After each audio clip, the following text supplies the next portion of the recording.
eyebrow loss due to scarring, a source of emotional distress.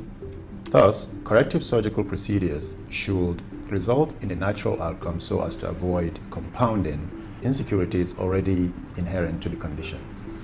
To this end, the authors have outlined a 9-point standard operating procedure to guide the surgeon towards achieving a natural outcome on a consistent basis.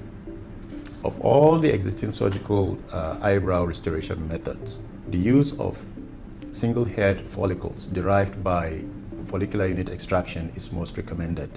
This is because it allows the surgeon to cherry-pick finer hairs that best resemble the natural eyebrows, with minimal scarring footprints left behind in the process.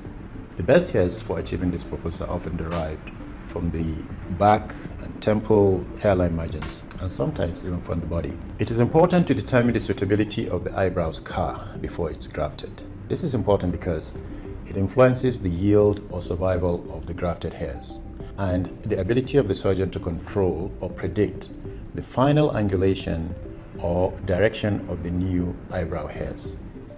Crucial to the procedure also is the design of the new eyebrows, which must be done with symmetry and the person's gender identity, their facial structure, and their facial shape in mind.